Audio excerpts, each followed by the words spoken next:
আজকে অনেক কটা বিষয় নিয়ে আলাপ করা লাগবে, কারণ চারিদিকে মেলা গ্যাঞ্জাম লাগিছে। প্রথম বিষয় নিয়ে আলাপ করি। রুমিন ফারহানা কছে কোন অভ্যুত্থান বা বিপ্লব 36 দিন বা 1 মাসে হয় না।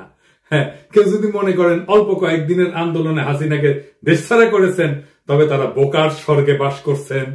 শেখ হাসিনার পালানো বিএনপির 16 বছরের আন্দোলনের ফসল গণবিস্ফোরণে শেখ হাসিনা পলায় গেছে। আন্দোলনকারী বিএনপি করেছে, ঈদের পরে আন্দোলন, আর কেউ করেনি। হ্যাঁ, গুম আর খুন হয়েছে খালি বিএনপি কর্মী, দেশ ছাড়া হয়েছে খালি বিএনপির কর্মী। আমরা খায় না খায় অ্যাক্টিভিজম করলাম, আমরা তো বিএনপি করি না, গলিকও খাই না। সমাজ কি তাইলে আমাদের মেনে নেবে? বিএনপির আন্দোলন তো দেখেছেন, দেখেন নাই? গত 10টা বছর 10টা জনসভাও করতে পারে নাই। ঈদের পর আন্দোলন করতে করতে শুনতে শুনতে কান পয়সা খুলে পড়েছে। প্রাণ ভয়ে পুলিশের আক্রমণে দাঁড়াইতে পারে নাই, নিজেরা আবার স্বীকার করেছে। খালেদা জিয়ার বাড়ির সামনে 2টা বালির ট্রাক সরাইতে পারে নাই, আবার আসিছে আন্দোলনের ক্রেডিট নিতে। বিএনপি 16 বছর কেন 1600 বছর ঈদের পরে আন্দোলনের ঘোষণা দিল, হাসিনার যেত না। যখন আন্দোলন চলিছিল তখন মির্জা ফখরুল কইছে বিএনপির নৈতিক সমর্থন আছে, শুধু সম্পৃক্ততা নাই। হ্যাঁ, শুনেন, আমরা এই আন্দোলনের সঙ্গে কখনোই সরাসরি জড়িত নই, আমরা তাদেরকে নৈতিক সমর্থন দিয়েছি। আর আজ রুমিন ফারহানা বলে বিপ্লব তারাই করেছে, 1 মাসে বিপ্লব হয় না। তাহলে 7ই নভেম্বরের বিপ্লব কেমনে 4 দিনে হইল? নভেম্বরের 3 তারিখ থেকে 7 তারিখ বিপ্লব। রাশিয়ার বিপ্লব কেমনে 10 দিনে হইল? দুনিয়া কাঁপানো 10 দিন, ওই টাইমের উপরে একটা বইও আছে। বিপ্লব ক্ষণস্থায়ী, বিপ্লব অল্প সময় থাকে।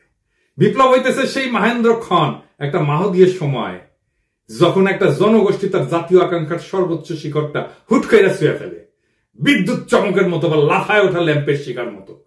ওই সময় ওই জাতির উপরে আল্লাহর খেলাফত নাজিল হয়, তখন সেই হয়ে ওঠে দুনিয়ায় খোদার খলিফা, বিপ্লবের নায়ক। আর সেই অসামান্য মুহূর্তটাই বিপ্লব।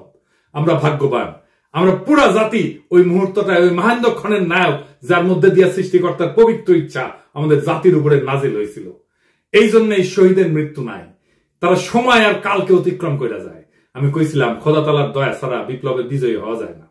খোদা তাআলার সাহসের আবাবিল পাখি পাঠানো লড়াইয়ের ময়দানে খোদা তাআলার সাথে জনগণের একটা স্পিরিচুয়াল কানেকশন ছাড়া বিপ্লব সফল হয় না। মহাজীবনের ডাক শুনে সবাই, আপনি রুমিন ফারহানাকে বিএনপি কে খোদা তাআলার জায়গায় বসাইতেছেন? নাউজুবিল্লাহ। বিপ্লবের মালিক সৃষ্টিকর্তা, আপনারা না। আপনি বিপ্লবের নায়ক হইলে আপনি মাইকের সামনে চিল্লাইতেন না। অবশ্য ভুলভাল চিল্লান। কইতেছে 18 সালে নাকি বিএনপি নির্বাচন প্রত্যাখ্যান করেছে। ওই নিজেই 2018 সালে সংসদে সংরক্ষিত আসনের এমপি ছিল বিএনপির, আবার বিএনপি নির্বাচন প্রত্যাখ্যান করছে। কি কয় না কয় তার কোনো ঠিক নাই। শুধু তাই না, 10 কাঠার একটা প্লট চাই আবেদন করেছিল, যে প্লট পাইলে নাকি চিরকৃতজ্ঞ থাকিবে। দেখেন, এটা প্লটের লোভ সামলাইতে পারে না, সে আবার বিপ্লব করে। হ্যাঁ, খেল খতম হয়েছে, পয়সা হজম। দরখাস্তটা দেখেন, একবার বলে 2/3 মেজরিটি নিয়ে বিএনপি ক্ষমতায় যাবে, শুনেন। আবার বলে বিএনপি নেতা কর্মীদের কন্ট্রোল করা যাচ্ছে না। বিএনপি ক্ষমতা এসে কি করবি? আচ্ছা, ওরা ছেড়ে দিই, বাচ্চা মেয়ে কি কইতে কি কয় ঠিক নাই, আপনারাও ছেড়ে দিয়েন।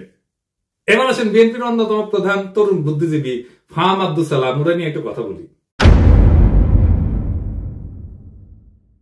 ফাহাম দেশে গেছিল, আপনারা মনে হয় অনেকেই জানেন যে ফাহাম মির্জা ফখরুল ভাইয়ের মেয়ে জামাই। তো আমি অত্যন্ত পছন্দ করি ফাহামকে ব্যক্তি হিসেবে, ভেরি চার্মিং পার্সোনালিটি। এই ফ্যাসি বিরোধী লড়াইয়ে তার অসামান্য ভূমিকা ছিল।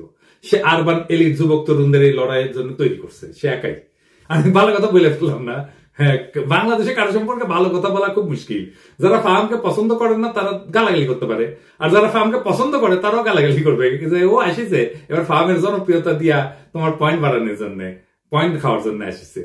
আর যদি কখনো ফাহাম গ্যাঞ্জাম করে, অ্যান্টি পিপল স্ট্যান্ড নেয়, তখন এসে বলবে দেখেছেন, খুব তো তখন প্রশংসা করেছিলেন। যাই হোক, এটা বলে রাখলাম যে ফাহাম আমার এলাই না, এখন রাজনৈতিক মিত্র না। কারণ ফাহাম বিএনপির যে স্ট্যান্ড নিছে, যেটা আফোর্ড করে, সেটা করেও সম্পর্ক রাখা যায় ভিন্ন মতের মানুষের সাথে, কিন্তু ফার্ম সেটা রাখবে না বলে সিদ্ধান্ত নিছে, এটা কোনো সমস্যা নাই, অ্যাবসলিউটলি ফাইন। ফার্ম সম্পর্কে এত কথা বললাম যে আমাকে তাকে রেফার করে কথা বলতে হবে, সেই জন্য বলে নিলাম আর কি। কারণ সেও বলছিল যে এই লড়াইয়ে যারা ছিল তারা তার ভাই ব্রাদার বলছে, তো সেটা আমার তরফ থেকেও এখন এটা বলে না, ওটা ভালো। তো ফার্ম দেশে গেল, সেই সময় ছাত্রদের নিয়ে বলছিল সম্ভবত একটা টিভি শোতে, যে ছাত্ররা বিএনপির সাথে এলাই করলে ভালো করবে, এটা তাদের বেটার সিকিউরিটি দিবে। স্বার্থের দিক থেকে তারা যদি বিএনপির সাথে অ্যালাইন করে, আমার মনে হয় যে তাদের ভবিষ্যৎ অন্য অপশন থেকে বেটার। 2 দিন আগেও লিখলো ফার্ম যে আওয়ামী লীগের মিছিল হচ্ছে বড়, এইটা আমরা নাকি একে অন্যকে অপমানিত করছি, তার ফল। হ্যাঁ, মাঝে মাঝে ফাহামের কথা শুনে হাসি। আচ্ছা ফাহাম, বিএনপি কি কাউকে সুরক্ষা দেওয়ার কথা বলা মানায়? আর বিএনপি কি কাউকে সুরক্ষা দিতে পারে? দিছে কখনো? এইসব ক্ষমতা কি বিএনপির আছে না ছিল? ক্ষমতা জিনিসটা কি, সেটা কিভাবে তৈরি হয়? বিএনপির যদি কাউকে সুরক্ষা দেওয়ার হিম্মত থাকতো তাহলে জিয়া তো নিহত হয় না, ইলিয়াস আলী গুম হয় না, সালাউদ্দিন চৌধুরী ফাঁসিতে যায় না, তারেক রহমান নির্বাসনে যায় না, বালুর ট্রাক ফেলা তার খালেদা জিয়াকে আটকাই দিতে পারে না। বিএনপি কি দেশকে আওয়ামী লীগের ফাঁসিবাদের হাত থেকে রক্ষা করতে পারছে? পারে নাই। বাংলাদেশের সবচেয়ে বড় রাজনৈতিক দল হয়েও অগাস্ট বিপ্লবের নেতৃত্ব দিতে পারে নাই। এই বিএনপি আগামীতে ক্ষমতায় যাইতে পারে, কিন্তু এই ক্ষমতা সে রাখতে পারবে না, কারণ ক্ষমতা বিষয়টাই সে বুঝে না। দেখেন, বিএনপির জন্ম হইতো না 1975-এর 15ই আগস্ট না ঘটলে। সেই আগস্ট বিপ্লবীদের রক্ষা করছে বিএনপি? করে নাই। মুজিব হত্যা মামলার বিচারে অভিযুক্ত সবাইকে জজ গোলাম রসুল ফায়ারিং স্কোয়াডে গুলি করে মারা মৃত্যুদণ্ডের রায় প্রদান করছিল। যদিও দেশে প্রচলিত সিআরপিসিতে মৃত্যুদণ্ড দণ্ডিতদের ফায়ারিং স্কোয়াডে গুলি করে মারার কোনো বিধানই নাই। সংসদে এই অপকর্মের বিরুদ্ধে সেদিন 120টা আসন নিয়েও বিএনপি কোনো বিরোধিতা না করে মুখে কুলু পাইতে চুপ করে বসেছিল। তাই বিএনপির কাউকে রক্ষা করতে পারবে না, করবে না, সে ক্ষমতা নেই। বিএনপি ক্ষতি করতে পারবে, সেটাই আসল ক্ষমতা। রক্ষা করতে পারাটা রাজনৈতিক ক্ষমতা না, বরং ক্ষতি করতে পারার হিম্মতটাই রাজনৈতিক ক্ষমতা। আমি এই প্রসঙ্গে বিস্তারিত আলাপ করছি আগের এপিসোডে। আওয়ামী লীগের মিছিল বড় হচ্ছে এই জন্য না যে কেউ কাউকে অপমান করছে আর অভিমানে রাজপথ ছেড়ে দিচ্ছে তাই আওয়ামী লীগ মিছিল করতেছে, না তা না। বাংলাদেশে বিএনপি বা জামাত বা ছাত্রদের এনসিপির গ্রিন সিগন্যাল ছাড়া আওয়ামী লীগের বাপের ক্ষমতা নাই মিছিল করে। আওয়ামী লীগ বিএনপির আশকারা পাইয়া মিছিল করতেছে না, শুধু বিএনপি আওয়ামী লীগের মিছিল করে দিচ্ছে। হ্যাঁ বা বেশ, এইভাবে তারা আওয়ামী লীগকে বাঁচাই রেখে জনগণকে ভয় দেখাইতে চায়। বিএনপি ক্ষমতায় আসার আগেই দলটার নেতা কর্মী এবং তাদের আত্মীয় স্বজনরা আওয়ামী লীগের রাজনৈতিক স্বার্থ রক্ষার জন্য কতটা মরিয়া হয়ে উঠছে এ খবর পড়লেই সেটা বুঝতে পারবেন। আওয়ামী লীগকে যারা রুখে দিতে পারবে তারাই আগামী বাংলাদেশের নেতা হবে। বিএনপি রুখতে না চাইলে তো মাঠ ফাঁকা থাকবে না। বিএনপি প্রাণ ভয়ে রাজপথে 28 অক্টোবর দাঁড়াইতে পারে নাই, তার জন্য কি বর্ষা বিপ্লব থামেছিল? ছিল না। ফার্মের কন্ট্রাডিকশন গুলো নিয়ে আলাপ করি না, চাইলে করা যায়। ফার্ম কইতেছে 71 একটা রেড লাইন, এই রেড লাইন ক্রস করলে বাংলাদেশের রাজনীতি করা যাবে না। এই জন্য নাকি জামাত মেইনস্ট্রিম হইতে পারে নাই। আজিব বাত। বিএনপি কি 71-কে ওন করে? সে নিজে কি ফার্মকে নিজে বাঙালি জাতীয়তাবাদকে ওন করে? ফার্ম তো নিজেই নিজেকে হিন্দুস্তানি মুসলমান বলছে। 71টা আসলে কি? ফার্মের ন্যারেটিভ কি 71-এর আমি আসলে জানতে চাই। এবার আসেন বিএনপির 31 দফা নিয়ে আলাপ। 31 দফার এক এক দফা নিয়ে সারা সারা ভাবে আলাপ করেছি, আপনারা দেখছেন। আলাপ একবারে যদি করতাম আগ্রহ ধরে রাখতে পারতেন না।